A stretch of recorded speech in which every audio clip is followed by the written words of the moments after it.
on the planet where anything is. Featuring George Will. And our roundtable with George Stephanopoulos and Bill Kristol. Presidential candidate Bill Bradley poses a serious threat to Vice President Al Gore in the polls. One of the reasons that I'm running for president is to restore trust in public service and confidence in our collective will. Does Bradley have a realistic chance to be the Democratic Party candidate? We'll ask him in an exclusive Sunday morning interview. And this week, on that particular day, I lost all of the fingers of my right hand. I lost the sight of both eyes. fallout from the Puerto Rican clemency controversy, as the White House asserts executive privilege and refuses to turn over many key documents in the case. How will this affect Hillary Clinton's Senate campaign? We'll talk to two key New Yorkers, Republican Vito Fossella and Democrat Charles Rangel. Also on our roundtable, Pat Buchanan threatens to leave the Republican Party. We'll talk Reform Party politics. And there she is. Heather Renee Francis, Miss America 2000! The controversy over the Miss America pageant. Presidential candidate Bill Bradley, clemency and executive privilege. Buchanan and the Reform Party, the Miss America controversy. All here this Sunday morning. Welcome to our program. Vice Presidents Mondale and Bush had very little trouble winning their party's presidential nomination, although only one went on to success. But Vice President Al Gore is having an increasingly tough time. Former Senator Bill Bradley, I think it's safe to say, is not only nipping at his heels, Coki's climbing up his entire backside. Well, that's certainly been the case in a couple of polls that have come out this week. Senator Bradley neck and neck with Vice President Gore and beating George W. Bush in one poll, with Bush beating Al Gore in the same poll. And Senator Bradley is here with us this morning. Thank you very much for coming in. Good to be with all of you. And with the question, as always, George Will. We just saw in that clip, Senator Bradley, you saying that running to restore confidence in public service. Has this administration lost confidence? Well, I think what I meant by that was an administration that I would run would be pushing for things that I think are necessary to restore that confidence. And I think campaign finance reform is one of those. I think broadening the franchise so more people can vote is another. And I think having a president, as well as a candidate, who speaks from his convictions and just tells people what he believes and doesn't simply speak from polls, are a key part of that. Is that what Al Gore does, speak from polls? I don't know. I don't know what inner workings go on in that campaign. But it implies that there is something that you are trying to correct. Does that exist now? What I'm saying, Cokie, is that when I left the Senate a couple of years ago, I said I thought that politics was broken. And by that I meant there was way too much money in politics, that the media was too superficial, and that not enough politicians spoke from their core convictions. And so re-entering politics, running for the presidency, is my attempt to remedy those areas. I can't handle the media, but I can speak from my convictions, and I can push for campaign finance reform. Well, Senator, on your convictions, had you been in the Senate last January, how would you have voted on Articles 1 and 2 of impeachment against President Clinton? I would have voted against the articles of impeachment. I didn't think that the punishment was proportionate with what he did. However, I think any time a president lies, he undermines his own authority and squanders the people's trust. Do you have any doubt that he lied? No, I don't. I said that then, and I say it now. But you didn't think he committed perjury? I didn't think that the impeachment was proportionate to what he did. How do you stand on the death penalty? You voted for it in a number of ways when you were in the Senate. I support the death penalty for certain heinous crimes. All right, the F-22, the House has voted against continuing the billions of dollars for this new fighter. Is that wise? How would you vote? I would have voted against it. You don't think the F-22 is necessary? No. Senator, you have been a free trade man. You support the North American Free Trade Act and the like. Of course, the unions whose vote you court are violently opposed to that particular act and to others. What do you say to them? Well, I tell them why I think it's important. The North American Free Trade Agreement was, for me, a very important part of my life in the Senate. I raised it with the Mexicans before they proposed it. I raised it with the Bush administration, with candidate Clinton. I participated in the negotiation of the agreement. And I also thought that when it passed, that it would have a long-lasting impact on the United States. In fact, I think that it's in the category of the Louisiana Purchase in terms of the point in time where the country makes a decision. And when we make a decision, we become a different country in the long run. And I think that's what the North American Free Trade Agreement is about. I also think, though, that there are some winners and there are some losers. Well, the unions think they're the losers. Well, there are people who've lost their jobs in this country because of NAFTA.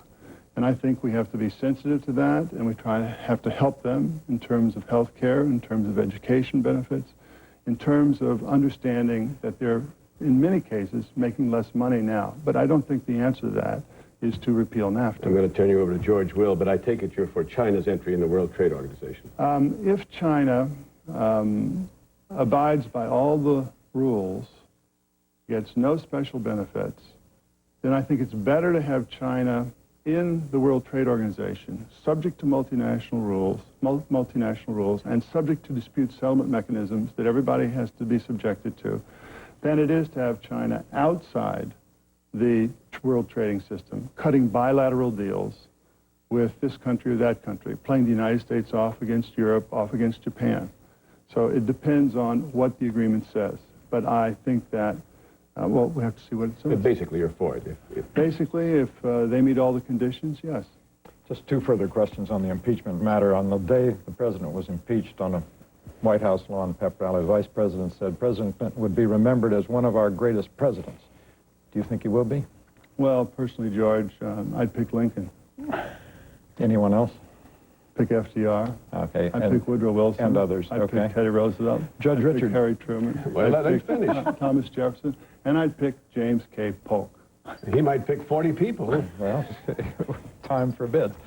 Judge Richard Posner, the Chief Judge of the Seventh Circuit, in a recent and well-reviewed book, says, assessing the impeachment imbroglio, says Clinton's violations of federal criminal law were felonious, numerous, and non-technical. Do you agree with that? I'm not a federal judge, and I think ultimately an impeachment trial and judgment is a political judgment as much as it is a legal judgment. And that's why I said I wouldn't vote for it, because I don't think it's proportionate. This week, you have said several things pertaining to gay rights. One is that homosexuals should be able to serve openly in the military, and also that the 1964 Civil Rights Act should be amended to add sexual orientation as an illicit form of discrimination. Yet you say you're still against same-sex marriage. And you give the following two reasons: because of the religious nature of marriage and respect for the diversity of views on the subject. Now, there were a diversity of views on the subject of civil rights when the 64 Act was passed. And two atheists who go to City Hall and get married, that's not a religious thing. That's a civil acknowledgement of marriage. Why is it not a denial of equal protection for there not to be same-sex marriages? Well, I think that, first of all, I do support adding sexual orientation, as you say, and I do support allowing gays to serve in the military. The reason I think that I don't support gay marriage is because, as I said to you, and as I said in my statement on the floor, that I felt that marriage is not simply a legal state, but it is a sacrament, for example, in certain Christian faith, and that there are many leaders who are opposed to it, and therefore, in a world where you're weighing constantly the relative merits and balances of right and wrong, on this issue, I tilted toward the religious faith. On gays in the military, you know, there have been gays in the military as long as there's been a military. They've only had to hide. And we've had since 1993 a policy of don't ask, don't tell. And nobody says that it's worked. Everybody says it hasn't worked.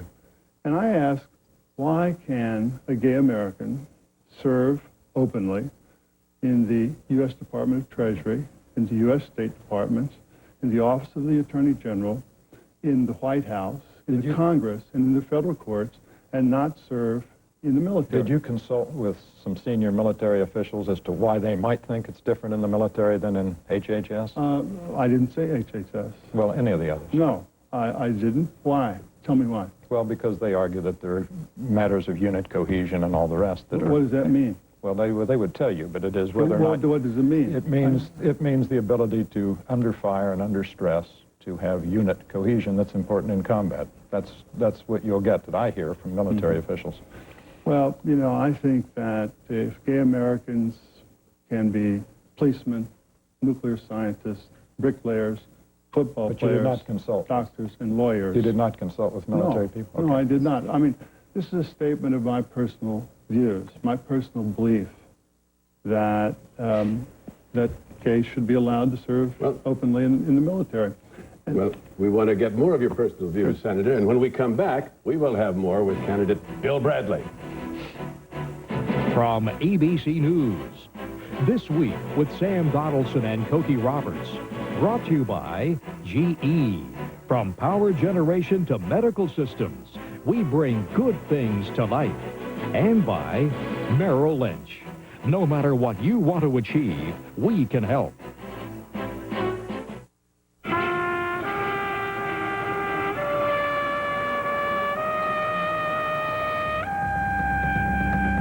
In 1989, a wall came down, and a new world was born. It can be a little moody, like any 10-year-old.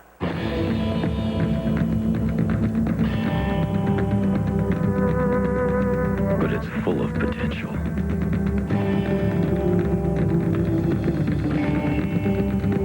It creates interesting things.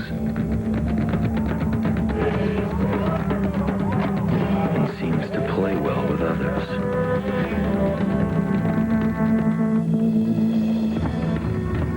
The world is 10 years old. Go get 'em, kid. 12,000 hours teaching science in Western High School's GE College Bound program. 1,500 hours helping kids gain self-confidence at Moore Middle School. 5,000 hours improving Brooklawn Youth Services. 600 hours renovating Camp Crescendo. This year, GE volunteers in Louisville will spend 200,000 hours helping others because they know the best way to change things is to reach out a hand. We're back with Senator Bill Bradley. Senator Bradley, in answering Sam's question about NAFTA, you said have to provide health and education for the people who are affected by it. Let me ask you a couple of questions about health and education. Education, vouchers. In the Senate, you voted for an experimental voucher program. Now, it's unclear to me where you stand on the subject of vouchers. Well, my views haven't changed, Cokie. I don't now, nor have I ever believed, that vouchers were the answer to the problems of public education. But that's not the question. The question is, are vouchers useful for schools that are failing and kids that aren't getting a good public What I education? supported in the Senate was an experiment for vouchers in 6 urban areas of America. And the reason I did that was I represented New Jersey, had the second highest per capita income in the country, and yet 5 of the poorest places in America. And I would go into urban areas and have town meetings, and parents would come up to me, and they would say, how can you help me with my child? He's in a school where there are drugs, where there's violence, it closes at 3 in the afternoon, and there's no extracurricular activities. And for 13 years, what I said to that parent was, what you need to do is get on the school board. And they'd look at me as if I just dropped from Mars, because we go to work at 6 a.m. in the morning, we get home at 9 at night. We can't do that. What are you going to do to help me? And so on several occasions, I voted for experiments to give those parents an option and also to test the hypothesis of the school choice people, which is that if you had vouchers, that the competition would improve the public school system. And do you think that's the case? The jury is still out. That's why you need the experiments. There are now So you would experiments going on. still vote for experiments? Well, on voucher there are now programs? experiments going on in Milwaukee and in Cleveland. And we'll see how they turn out. And the constitutional issue will be But you would framed there. still support that? I support the experiments that are going on in Milwaukee and in Cleveland because I think that we can't leave anything unturned if what we're going to do is try to help the public schools of urban America. And I think that that's the key point here, because, you know, I've lived with this issue in and around it for 30 years. And urban public schools in many places are in very bad shape. You were quoted in a New Hampshire newspaper as saying that you used to think that competition would improve public schools, but now you think you were wrong. Is that the case? Well, I think the jury is still out. I haven't seen anything to say that it would. I haven't seen any information to say that it would, but that's why you have experiments. I'm not going to back away. Look, when FDR was President of the United States, he said in the middle of the Depression, I'm going to try this, I'm going to try that, I'm going to try something else, but we're going to find a way to get out of the Depression.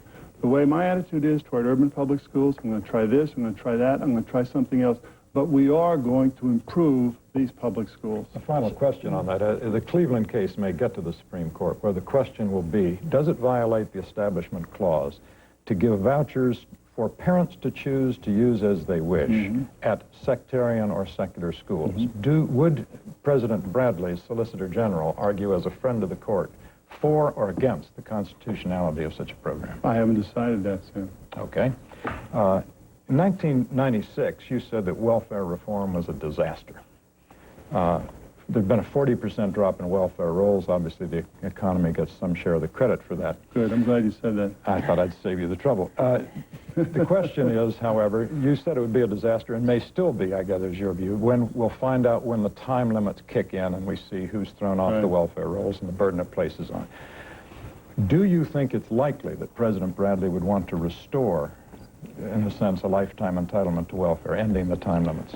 Well, I agreed with Pat Moynihan on this issue, who I think knows more about welfare than anybody else in the country. The welfare system that we now have isn't the welfare system that passed in 1996 that I voted against. I voted against it, saying the next 4 years this administration will be making changes to make it palatable. They've made changes in terms of food stamps, in terms of Medicaid, in terms of a number of other things. There are other things that need to be done. And so what I am going to suggest in the course of the campaign is ways to improve the existing welfare system. I think that you know, the economy is more responsible than the welfare reform bill, I think, for our current drop in the rolls. Look overseas for just a moment. In 1991, then Senator Gore voted to authorize the use of force in the Gulf. You voted against. If your view had prevailed and we did not use force in the Gulf, and we'd relied on sanctions to get Saddam Hussein out of Kuwait, do you think they would have? Well, we don't know because we didn't do that. Do you think it's plausible? We've seen the effect of sanctions since then, and they've been negligible. Right. I think that it is plausible, but we don't know. Plausible that they would have worked. Yeah, I said at the time that I would prefer to have sanctions longer, at which time I would consider the use of force. I did not say I would never use force and we only have to use sanctions. The question is the timing that you would use force. And one other question on foreign policy. You was in the Senate, you supported a resolution saying we should move our embassy from Tel Aviv to Jerusalem, the capital of Israel. It is said that the final status of the city should be negotiated between the two parties. Would you, as president, promptly order the movement of our embassy? I support moving the embassy to Jerusalem, but I would do nothing that would jeopardize the negotiations that are taking place. And in that, you know, that's a consultation process with the state of Israel. Well, let's talk again about President Bradley, if you've been president the last few weeks. Thank you very much. Thank you very much. Yeah. Would you have offered clemency to the Puerto Ricans who now left jail? No, I would not have. I believe that only a president has all the information. And based on what I knew at the time, I would not have offered clemency. I agree with Senator Moynihan and former Mayor Koch. And Hillary Clinton? Well, I suppose so. So what is her position as you understand it? Pardon? What is Mrs. Clinton's position as you understand it? I think she said that she wanted to have the offer withdrawn. That's what I think she said. And, you know, only the president has this information. However, he is the only one who has the clemency report. Should he? Maybe he knows something that I didn't know at the time. But that's how I felt at the time. Should he be required to explain it? Members of Congress want him to do so. Yeah, I think he should. Send up all the papers? I think he should. Gerald Ford went up himself to explain his pardon of Richard Nixon. Should President Clinton go up to the Hill? I think that's the only way that this is going to be put to rest. Changing the subject, the threshold question these days, at least in some quarters, is use of cocaine. Does it matter if a presidential candidate has used cocaine, an illegal drug? Every presidential candidate has to decide where they're going to draw the line of privacy in their life. That's a felony. Now, excuse me. Wait a minute. I've always believed that people have a right to know if you're a crook, but not if you're a sinner, since we all are. And therefore, in answer to that question specifically, yes. Yes, what? Yes, I do think that if someone violated the law, they should state whether they did or not. Well, you took the words, of course, out of my mouth. As I understand it, Well, use of that's what cocaine I was- is a felony in this country. Right, I did take them out of your mouth, Sam. See, it's just rare communication. Well, you haven't a chance for the presidency. But, Senator, be serious if I just nail that down. Obviously, we're talking about George W. Bush. He is the one who's being inquired of. So you think that if he, in fact, used it, he should say so? Well, look, I've given you my opinion. George W. Bush is going to do what he feels he's going to do to live with himself in the course of this process. You have not used any illegal drugs like that? I've used marijuana several times in my life, but never cocaine. Senator, on guns and violence. Excuse me, recently marijuana? No. When you were a kid? Well, yeah, right. Have you? I think a couple of times I tried it, and I inhaled. Have you, Cokie? Oh, listen, I was so pregnant during those years. Senator on... George wants to know? No, How can you give George a pass? I'm from the Falstaff generation. Can we get to guns and violence, That's not please? Shakespeare. That's not Shakespeare. You wrote an op-ed on guns.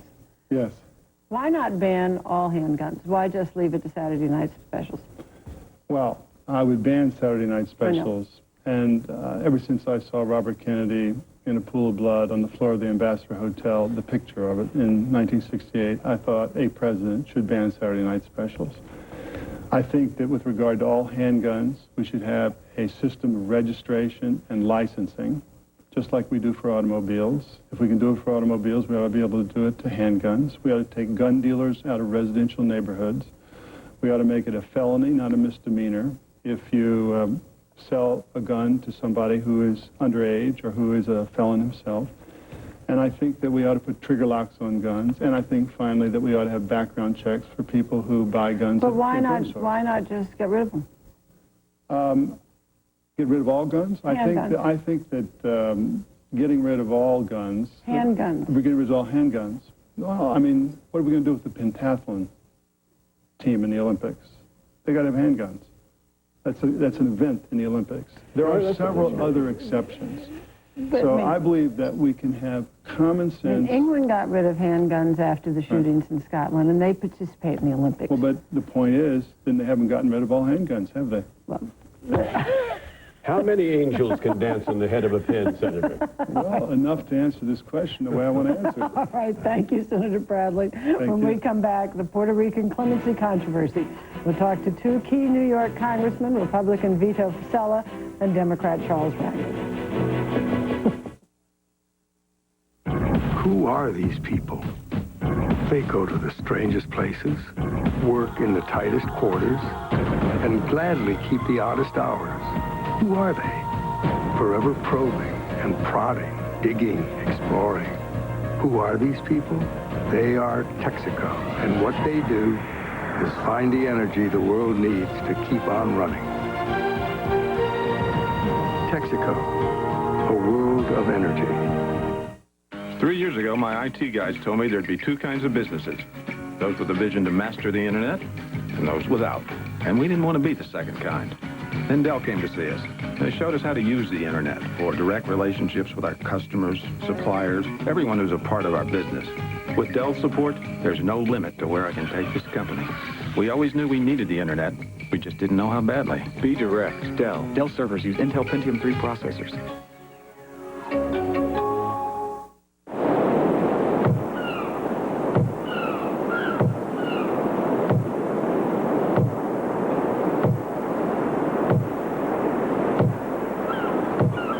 The only way to avoid saying, why didn't I think of that,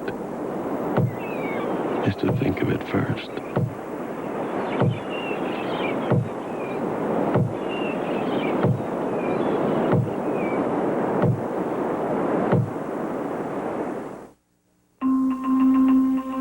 I had congestive heart failure, and everything that could go wrong did.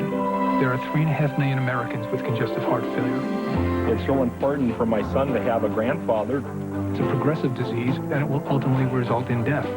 We've actually developed a new medicine that can remove the death sentence from these patients. I started feeling better. I think we're going to see an explosion of new medicines that could treat diseases that before we couldn't treat.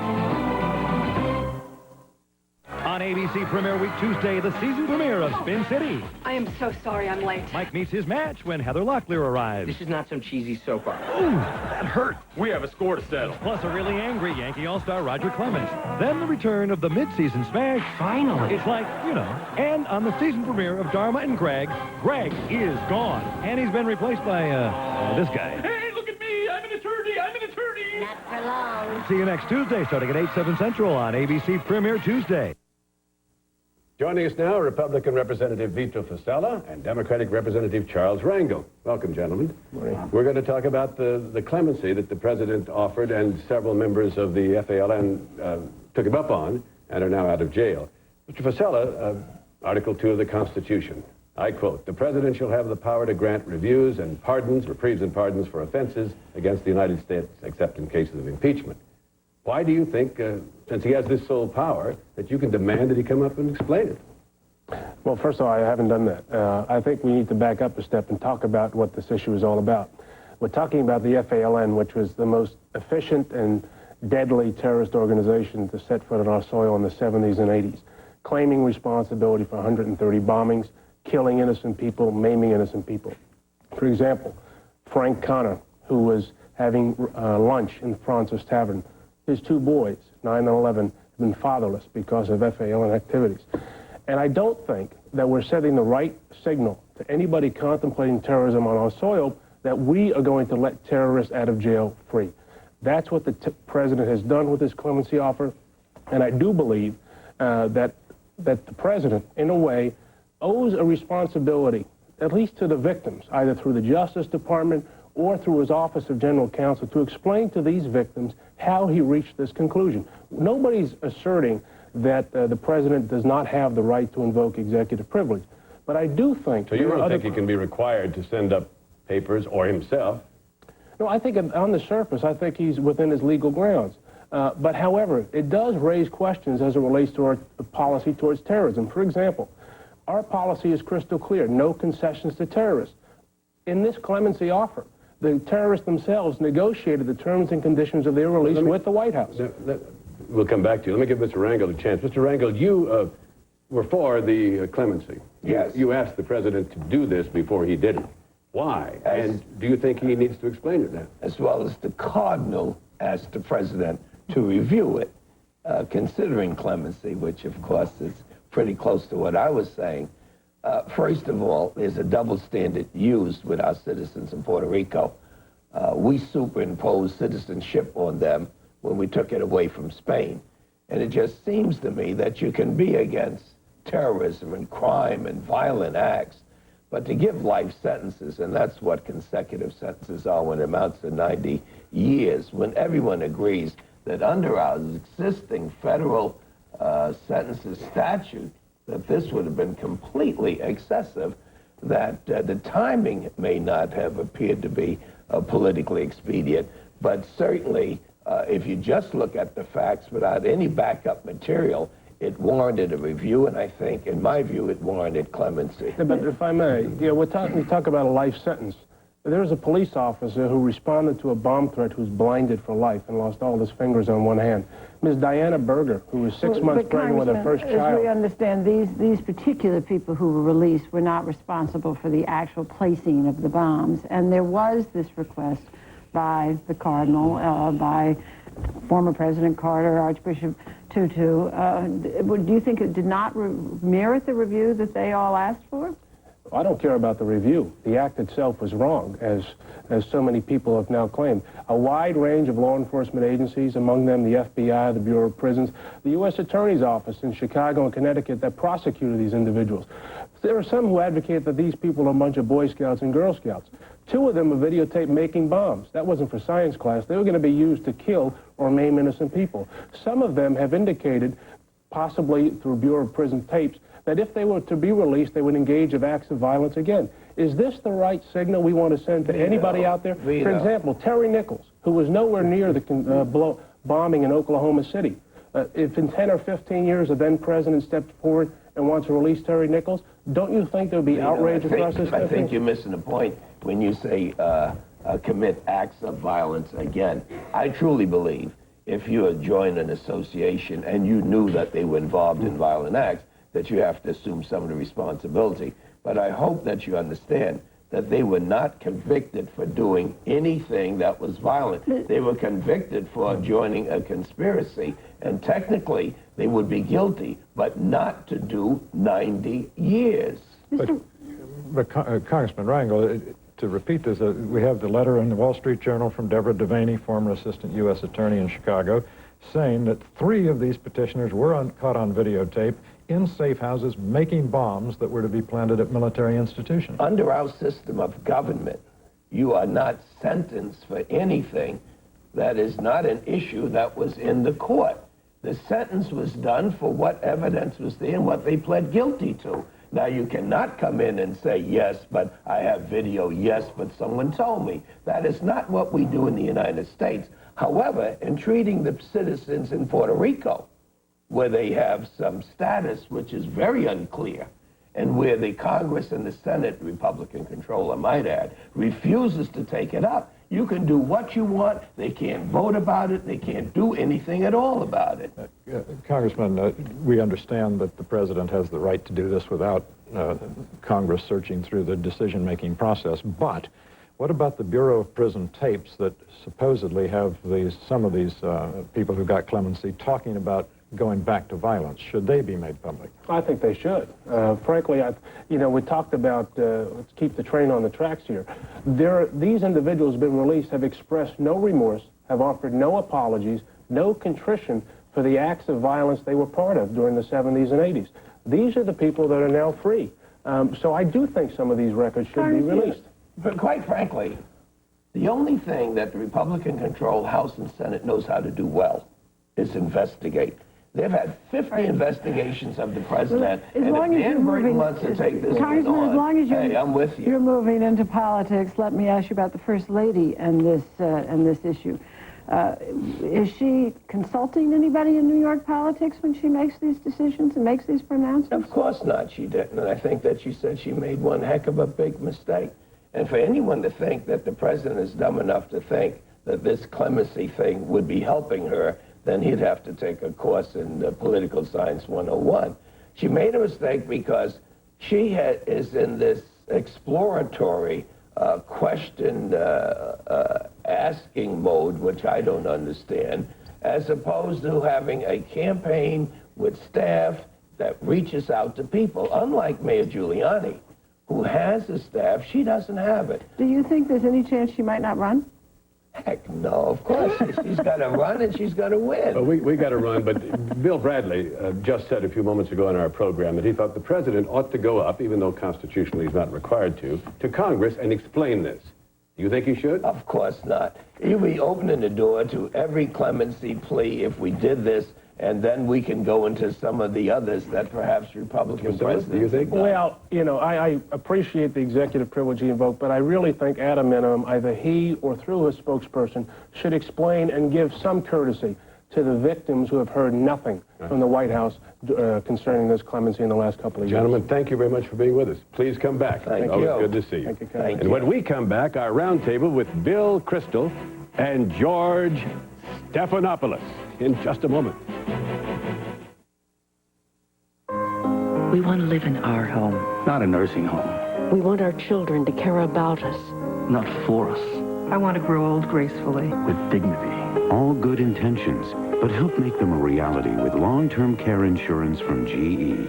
GE gives you options like care in your own home to help preserve your independence and life savings. I want my grandchildren to inherit more. More than just memories. For long-term care insurance, think of GE. Just a thought, that's what Einstein said. Just a view of the future, 2 paces ahead. Think about me, think about you, all the good things a little good thinking can do. Just a world, rolling through space, down gravity's highway into your embrace. And I'm thinking about me, think about you, all the good things a little good thinking can do. Contrary to some opinion, e-commerce isn't just about selling things. It's about connecting people in business. To their customers, yes, but also to their partners and colleagues, and to anybody else that makes business go. At Microsoft, we've helped thousands of companies build e-commerce solutions easy enough for any business to use. Because if everybody's connected, business works better.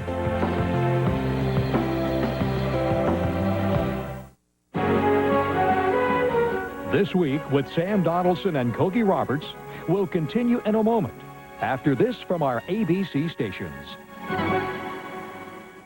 America's got the most stuff, but do we have the right stuff? Find out with John Stossel as he travels around the world to discover, is America #1? Tonight. You drive, you get hit. Dent, stings, fender bender, rear end, or whatever. Car accidents, even a little hit's a big deal. Painting beautiful cars is what we do. So for the normal repair bill, you might even be able to repaint your whole car. Little hit, no big deal, just a great deal, but only at Maaco.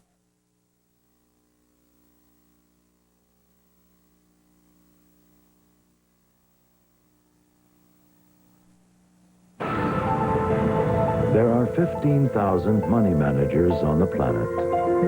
Of these, SEI Investments selects fewer than 40.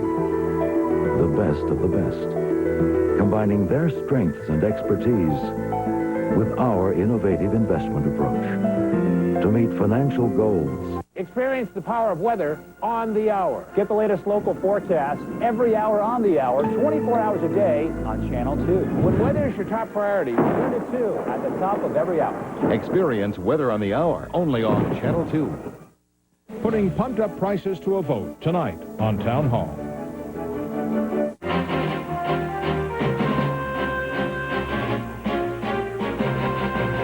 Well, as we said earlier in the program, this race between Bill Bradley and Al Gore is getting very tight indeed.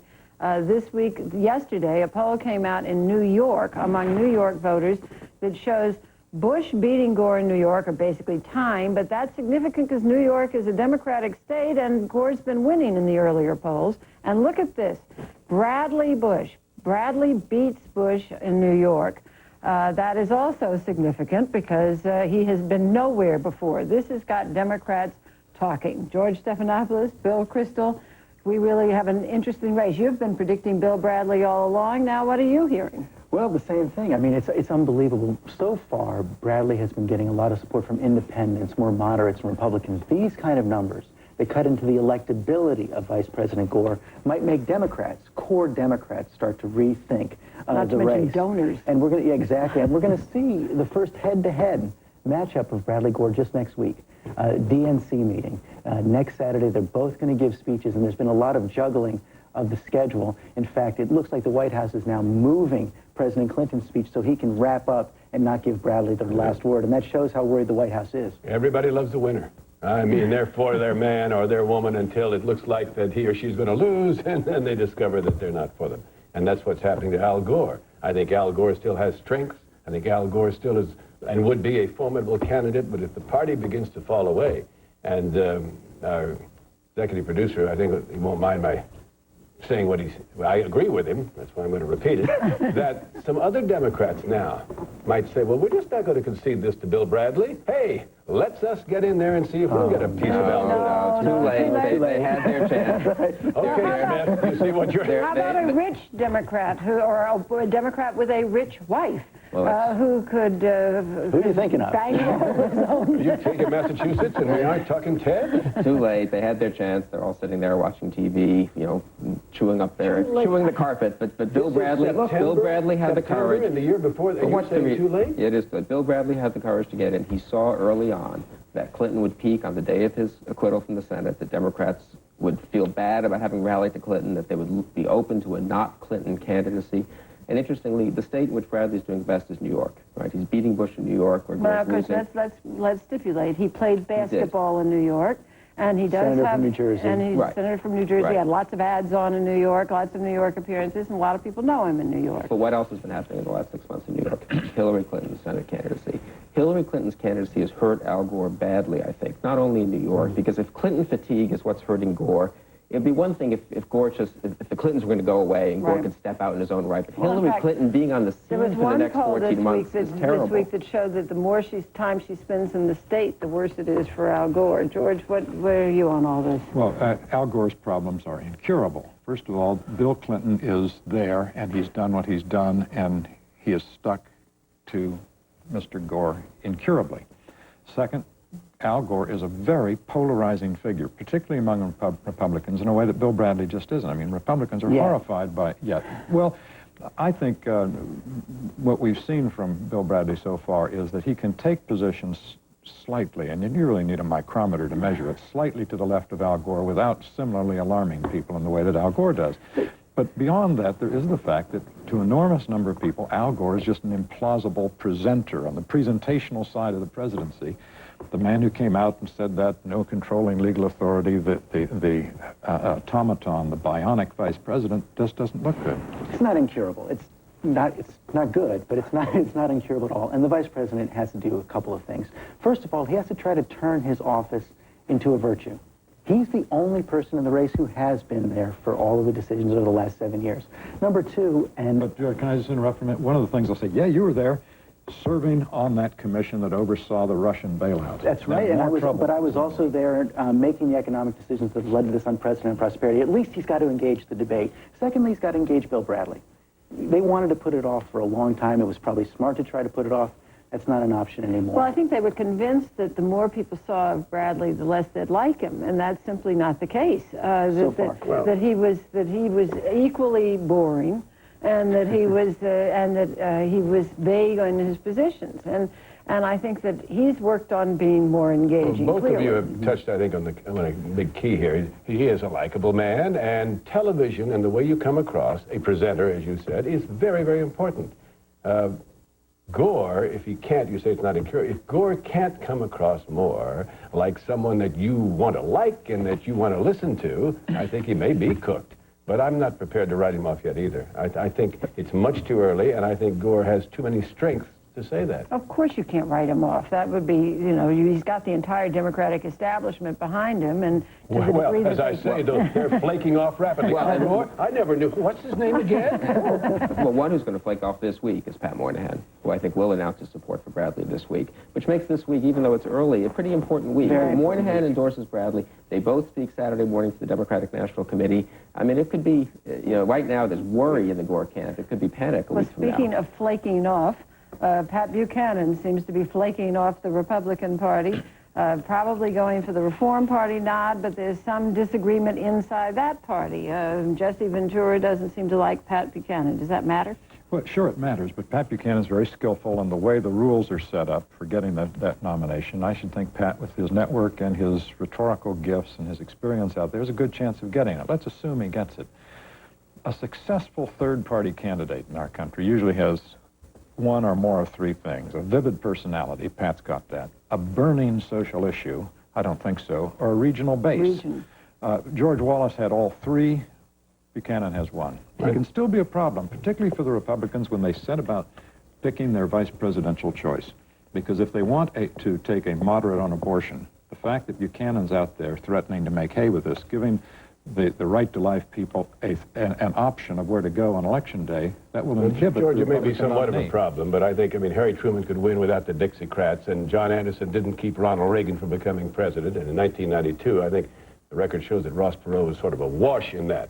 So I think Pat Buchanan leaving the Republican Party will not doom the Republicans. If I were the Republican chairman, I would say, Pat, close the door on your way out.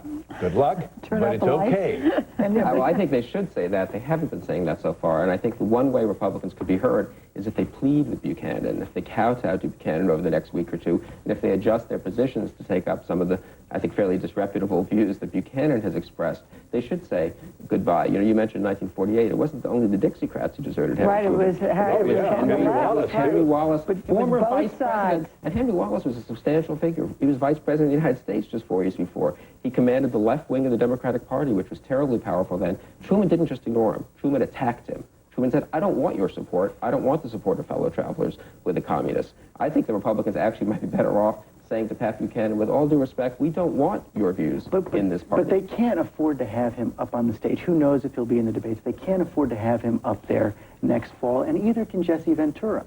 Because if Pat Buchanan gets the money, gets $12 million, gets 10 or 12% in next year's vote, he's not going to stop. He'll be running again in 2004, and that's Jesse Ventura's worst nightmare. No, that's which why Harold it's not Stassen. impossible. Why it's not impossible that Ventura still might get back in this race.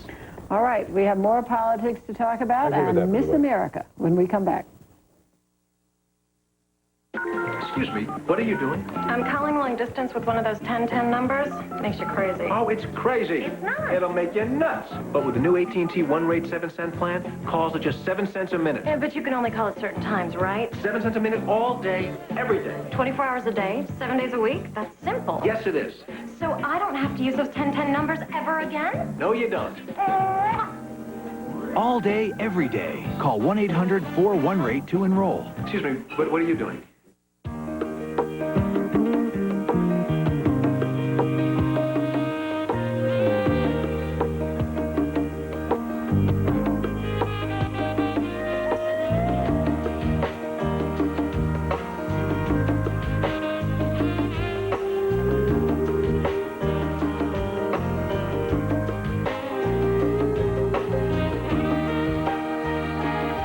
Ask your doctor about Viagra. 3,000 hours wiring up Schenectady's Oneida Middle School for computers. 300 hours reading with kids in Hudson Falls. 5,000 hours helping students prepare for college entrance exams. This year, GE volunteers in upstate New York have pledged themselves to spend 125,000 hours helping others because they know the best way to change things is to reach out a hand.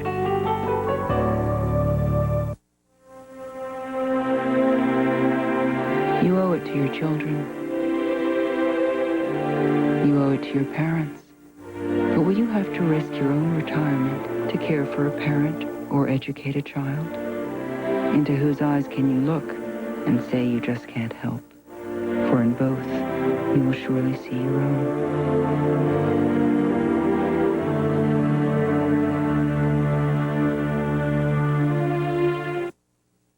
ABC next Sunday. 2 David Kelly shows. 1 great premiere night. First, Snoops. Gina Gershon and Paula Marshall star in the new series critics say will be huge. Then The Practice, winner of 4 Emmys, including Best Drama 2 years running, is back. You're going down for murder now. You get that? I didn't kill her. Have dinner with me, Eleanor. Catch Snoops series premiere, followed by The Practice season premiere. ABC next Sunday, starting at 9/8 Central. Another horrendous shooting this week, this one in a church in Texas, where, of course, George W. Bush is the governor. Governor Bush canceled his campaign appearances, came home to Texas, and made a statement about whether laws should be changed, gun laws, to deal with incidents like this. Here's what Bush had to say. I don't know the law, a governmental law, that will put love in people's heart. And that is his answer. Is that going to work? No, because the problem is that he signed a law in the state of Texas, and the Gore campaign was quick to fax this all around Washington this week, that would allow people to bring concealed weapons into a church. And this is the most direct connection people have seen so far. What he has going for him, though, is that even though people seem to care about gun control, they never put it, and they want more gun control. They don't put it at the top of their list of what a president can deal with. No, in fact, it was very much toward the bottom of a list of issues that ABC asked voters about. But the gun control folk are trying to gin it up, and there is a new advertisement about to be shown all around the country, which is including all of these shooting incidents. Let's take a look at that. 1 killed, 4 children, 1 adult wounded. 4 children, 1 adult killed, 12 children wounded. 12 children, 1 adult killed, 23 children wounded. Enough is enough. No more excuses. Call Congress and tell them to close the loopholes that give children and criminals easy access to firearms. Now, the traditional wisdom has always been that the pro-gun control people are not as ardent in their views as the pro-gun people. Do things like this make a difference? Sure, they'll make a difference. So on the politics of it, this is a problem for George Bush and the Republicans generally. On the facts and the substance, the policy of it, I don't get it. I mean, what is the Gore campaign saying?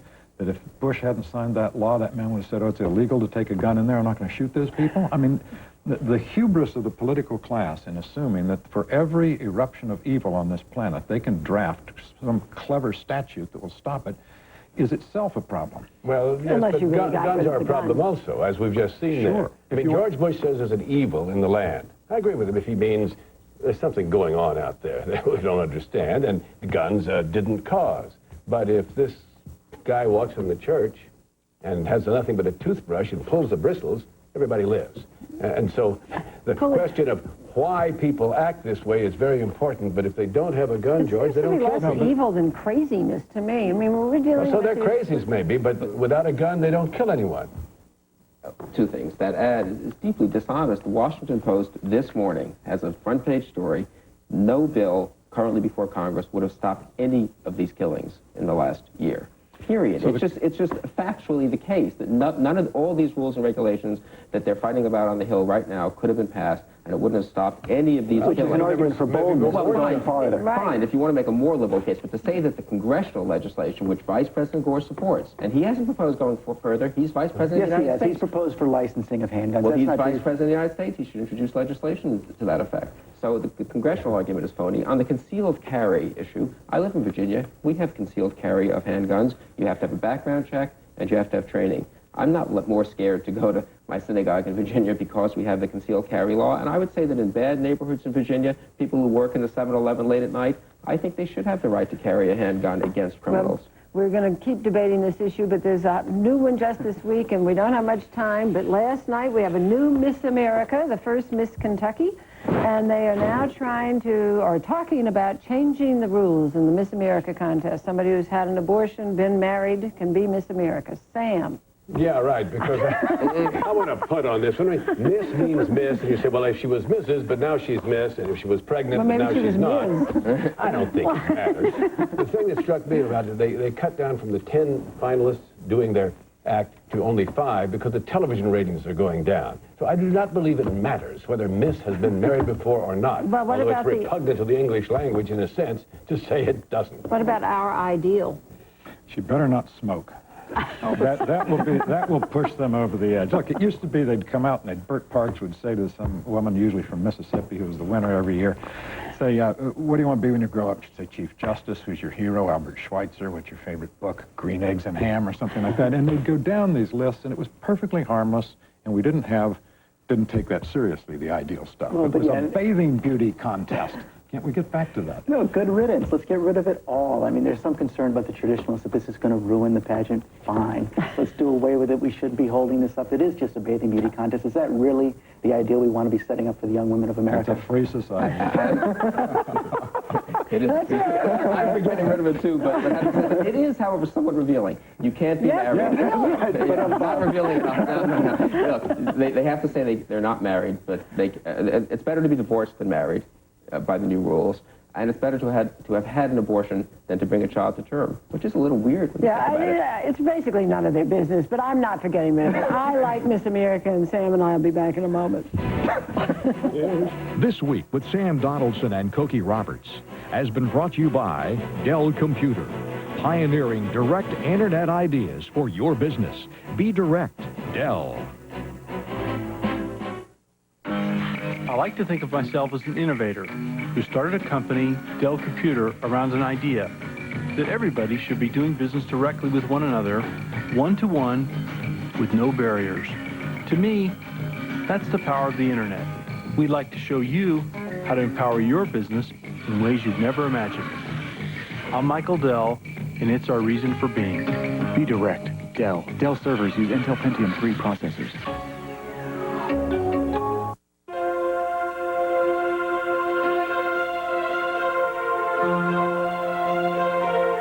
They're hanging out on Hoyt Street in Brooklyn. They're killing time on the banks of the Mississippi. They're looking for something to do in the hollows of West Virginia. They're sitting right there in front of you on a stoop in your own hometown. They're the kids the future of the world depends on. But they need safe places to play, help with their schoolwork, or just somebody to look up to. That's why GE employees and retirees pledge to volunteer 1 million hours a year of their own time by the year 2000. A pledge that was surpassed a year ahead of schedule.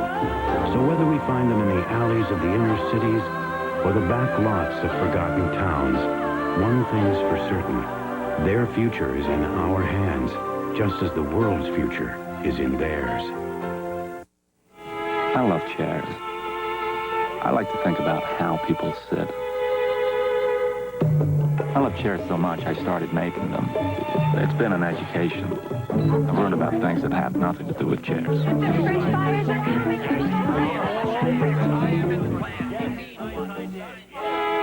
If you want to make chairs, find someone who wants to help people who want to make chairs. No matter what you want to achieve, we can help. Ask Merrill Lynch. Rocks. Some people skip them, stack them, or just plain ignore them. But then there's these Texaco people. They love the darn things. Obsess over them. Go to the ends of the earth to find them. They study them. They scan them. Even taste them. Why? You find the right rocks. You find the energy the world needs to keep on running. Texaco, a world of energy. Want to be cool? Be a mentor. Make time to help a kid. Then 2 people will think you're cool. Put children first. Their deaths transfixed the nation. What obsessions may have driven this man to murder? The story of 1 man accused and 4 victims. The season premiere of 2020 Wednesday. Here's a look at what's coming up on ABC News. Tonight, America's got the most stuff, but do we have the right stuff? Find out with John Stossel as he travels around the world to discover, is America #1? Tomorrow, come on over to the crossroads of the country. Charles Gibson, Diane Sawyer. Good Morning America from Times Square. And on World News Tonight, sending troops overseas and into the middle of a drug war. Is the government doing the right thing? Well, that's all for us today. Until next week, that's This Week.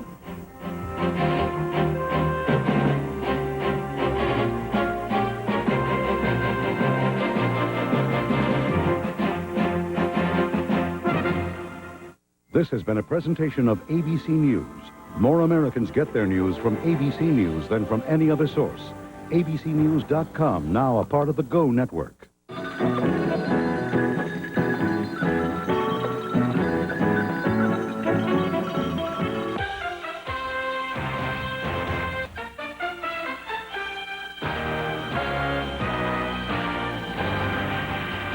Atlanta, Dallas, Monday night at 9 Eastern, 6 Pacific.